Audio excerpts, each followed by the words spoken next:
وقامت المعركة بعد ذلك، وشارك النبي صلى الله عليه وسلم في هذه المعركة ولم يرم أحد ولم يقتل أحد.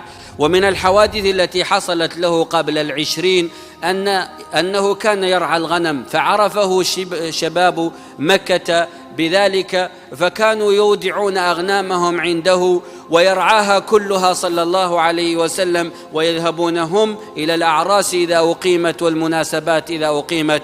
وذات مرة أقيمت مناسبة فأبوا شباب مكة وفتيتها أنهم يذهبون ويتركون محمد، قالوا أما هذه فلا بد أن تذهب أنت وتترك غنمك عندنا. عندها قبل صلى الله عليه وسلم فترك غنمه إليهم وذهب ليحضر مناسبة العرس. وفي تلك المناسبات تشرب الخمور وتضرب المعازف وتحصر المنكرات، لكن النبي صلى الله عليه وسلم وهو صغير لما حضر هذا العرس ألقي عليه النوم، قال فلم أفق من نومتي حتى طلعت شمس يوم الغد، لأنه معصوم من كل منكر حتى قبل بعثته صلى الله عليه وسلم.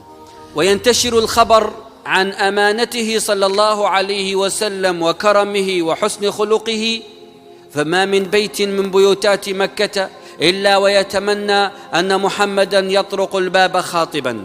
وتزينت فتيات مكة للنبي صلى الله عليه وسلم وكل تريده، وقد تجاوز 20 من العمر.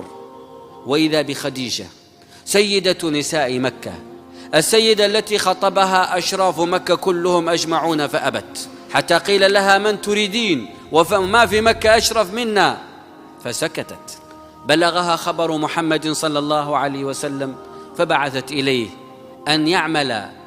أن يخرج إلى الشام التي رجع عنها ولم يصل إليها، أن يخرج إليها في تجارة خديجة.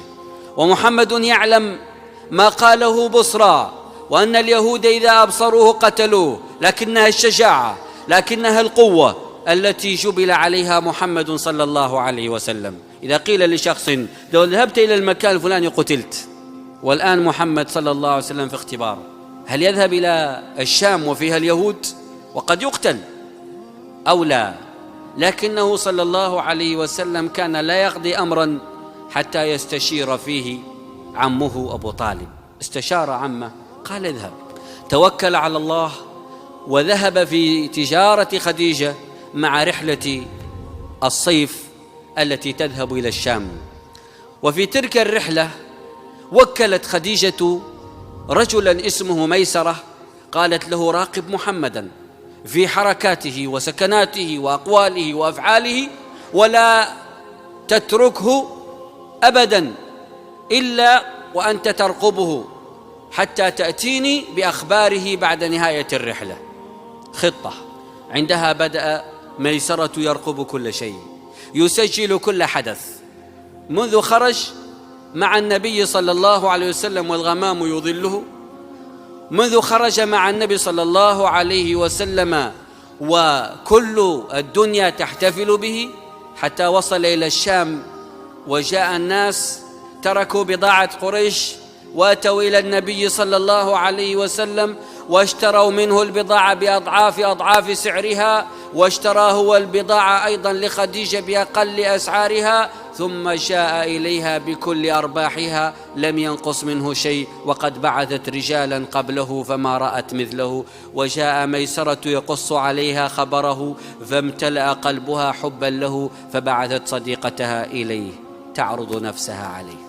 فجاءت إليه صديقتها هل لك في سيدة نساء قريش خديجة بنت خويلد؟ فقال لها حتى أستشير عمي. رجع إلى عمه أبو طالب واستشاره في الخبر فقال افعل. فعندها قد بلغ النبي صلى الله عليه وسلم من العمر 25، وتم عقد الزواج في الحرم، ونحر في ذلك العرس 10 من الإبل، وما بقي في مكة أحد إلا وأكل من طعام عرس النبي صلى الله عليه وسلم على خديجة، وهو أبرك عرس على وجه الأرض، مع أبرك امرأة على وجه الأرض. كمل من الرجال كثير ولم يكمل من النساء إلا 4: آسية بنت مزاحم، ومريم بنت عمران، وخديجة بنت خويلد، وفاطمة بنت محمد صلى الله عليه وسلم.